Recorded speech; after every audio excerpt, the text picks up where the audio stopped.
Good morning, everybody. Tracy Brown here. I hope you like my snuggly thing and my twisted up stuff because I essentially just roll out of bed. So I hope you're okay with that. And that's how I roll.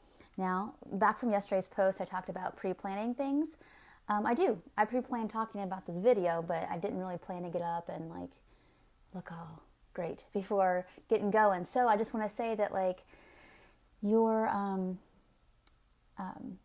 how you get your work done doesn't need to be perfect. It just needs to get done. So anyway, segueing on to our video.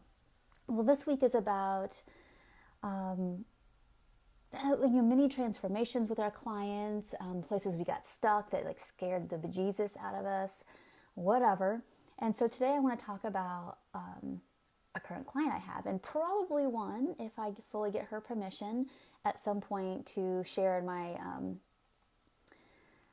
definitely in my somatic somatic training that I'm doing next year. I hope she gives me permission because it was a really good session, and we've had lots of really good ones, but this was a kind of a breakthrough one.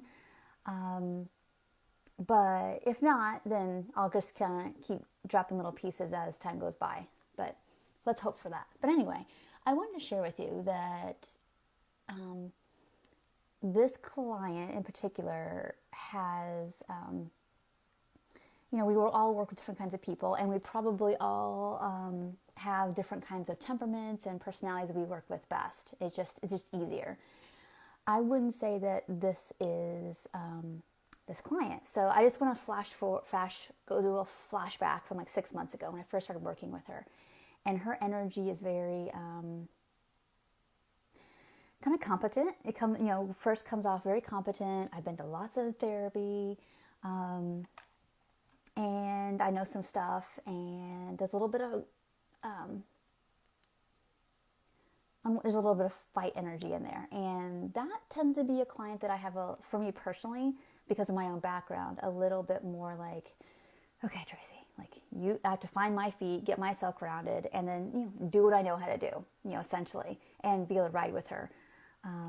And so it's really important to be able to acknowledge right off the bat, which is why I think over time we've built up what we've built up. Just a quick little review. This is a client who pretty much 60-year history of binge eating. And I'm not going to go into any more particulars than that, but just to say that in a very traumatic background from the get-go. And she's got this. And then her own personality is one of being pretty driven and doing a good job at everything. And that's also partly her personality that got over coupled on with the survival stuff she needed to do. So here we have a person who has a lot of anger about her background and trying to also simultaneously not even be a perfectionist, but be high achieving as a way to try to create some safety for herself. And so you've got that dynamic going on from the very beginning. And so as time goes on, what I start to see happen, and her attachment system is one of really craving nurturance, but also pushing it away. So that's something to know at the beginning as well when you're doing your assessment, is to understand that dynamic. And if you don't know how to do that, talk to me. We can work on that in supervision, or any of the whether it's the non-diet counseling skills or the somatic training coming next year. We'll talk about how to notice that, and even do some little either mini assessments in your head about it, or some things you can write down in your assessment sheets to ask questions about. But anyway, one I want to share is that we've been doing basically 12-week sections. She just that's how she rolls. She likes to pay for things, get it done with, not think about it. So she does that. And I've noticed now we've done 2 sections of 12 weeks. And every time as things get a little closer to ending, quote unquote, even though she knows, and I suspected this before the first 12 weeks. So I kind of gave her a little heads up, hey, we got 2 sessions left. How are you, how do you feel like things are going, and what's going on for you? And even before I had mentioned it, I had seen some her withdrawing and kind of checking out a little bit with some of the assignments and work I was giving her. And so I knew that she was trying to sever the pain of a relationship ending before it happened. And so we were able, and her strategy was this doesn't work. well, one, she was still binging, but it wasn't as severe. But she wasn't able to see like all the things we had done, or not me, but she had done, and the work she had done in the last 12 weeks. And so it's, and that's where I want you to notice, like, where people are, I'll get into the success part here in a minute, is, and this is very, very, very nuanced stuff, is to be able to notice when people are disengaging, when people aren't able to see the big picture and they stop being able to connect with their own goodness, or maybe even, maybe even project on you that it's not all that helpful, or whatever's happening, or it's not working. You need to step a step back, and you personally might have a sense of, oh my gosh, I'm not good enough. And if you do, we need to talk about that. It's a supervision issue of, is it actually I'm not doing good work with them and not pushing them in the avenues we need to go, or truly have they not showed up for all the work because either it was too much, too painful, not safe enough yet, whatever. And the truth is that, like, our clients always think that, like, they should be 2 years ahead of where they're at because they know better. They feel like, I know this work, I should know better. And there was some of that there for her too. Why can't I just stop this? And it's such a paradigm shift to really understand that, for her, she never really had much normal eating. She never really had a foundation of normal eating. And she never really had a foundation of, like, being trusted with her eating. And that just kind of, like, all her other life things scaffolded from there, So it was really hard, you only had one gear, which was to, like, be the best at something or F it, essentially, because that's all the kids have power to do. So anyway, we're getting towards the end, and I'm recognizing that the dynamic starting to come up of her past, and I had to just say, like, let's take a second to remind ourselves of everything since the day you called me that's different than 12 weeks ago. So we did all that, and she was feeling more relaxed, and the last 2 sessions ended up being really great. She was happy to do another 12. So commence on to the next 12 weeks. And by the way, I want you to notice that, like, as time goes by, you're building this co-regulation, you're building trust, a relationship with somebody who, all of our clients, you're building a relationship to be able to have their system feel like, not every relationship is dangerous or is going to let them down or whatever, their experience has been. And then, we're doing that through the food and body image work, of course. So we're doing, again, more of our food and body image work. And for her, it's just really, like, slowing her down. And really helping her deal with the underlying, I didn't get my needs met, and I am, like, enraged about that. That's kind of the bottom line of our work. And having her not abandon herself, because that's a lot of our clients' tendencies, is to get really mad at themselves for not controlling their food and forgetting that, like, well, wait a minute, like, this is how you know how to be with food your whole life. It's been restrict or screw it. Diet to get a better body, to maybe get some approval, or screw it. And there's a lot of anger there. There's a lot of anger of feeling like you couldn't just eat and be okay. So we continue to work with that theme throughout these weeks. And you can guess where I'm going to go. So a couple weeks ago, actually, I think it was just a week or two ago, we, working on our second of, our 12th session, and she comes in, like, she'd actually had a really hard couple weeks prior to that, so it wasn't totally about the ending, but something else life-wise had come up, and struggling with the food a little bit, and the same thing we did again, like, I'm not going to go into the whole, somatic part of the session, because it would take the rest of this hour to explain what I did, how long it took, why, blah, blah, blah. But what I'll say is, again, it was just a lot of place of reparenting. And we've all, in this work, we know how much reparenting we have to do to help people feel like there's a platform to land for trusting their own bodies, not having nourishment barriers for taking in the food we need, those kind of things. So,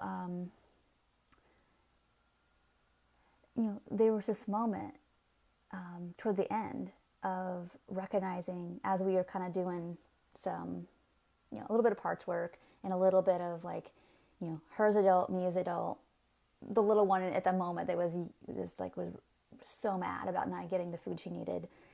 And we simply just said, I really care. I really care that you get your needs met. And it seems simple, but at the right time, in the right moment, really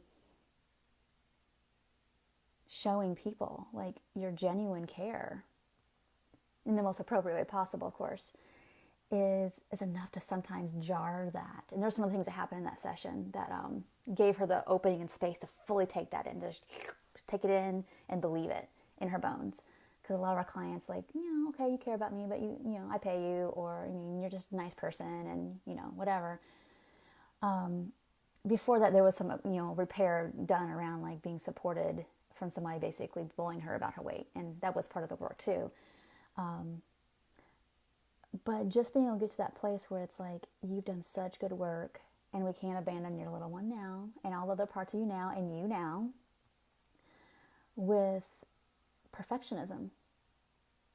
It's not fair, for you to feel like that all the things you've done, all the intuitive eating you can do now, all the ways in which you move your body in a less obsessive way, you've got these hobbies, you've got a lot of good stuff going on here. So it's hard for me to buy in that you're not doing good work, and it hasn't been perfect. You've done really good work that has been imperfect.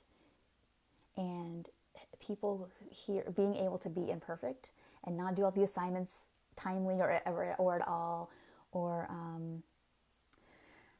just being really imperfect, but somebody really showing up for them over and over and caring. I'll be honest, that's what creates transformation. So this was maybe even more than a mini breakthrough. It was a big deal for her to this is a 65-year-old woman who is just having a person show up for them over and over and over again. And all those parts that want to fight because they didn't get their needs met, letting that fight energy be out there, not like getting intimidated by it or needing to like fix it or, just letting it be. But all of a sudden, like, that's totally legit. You would feel that way right now. And we can't hurt yourself with it. Anger's good. And it's a boundary providing. But you can't hurt yourself with it. And that would mean like for her, like, like kind of effort eating, which was totally understandable, but, or neglecting her needs at all, or taking it out in other kind of ways on herself and others. Like, nope, just be with it here with me now. And yeah, so I just want to share all that with you, that's what's possible with this. And I got there through and what was that like for you? And how new is that for you? And what would you like to see happen? And just continuous showing up, not advice giving,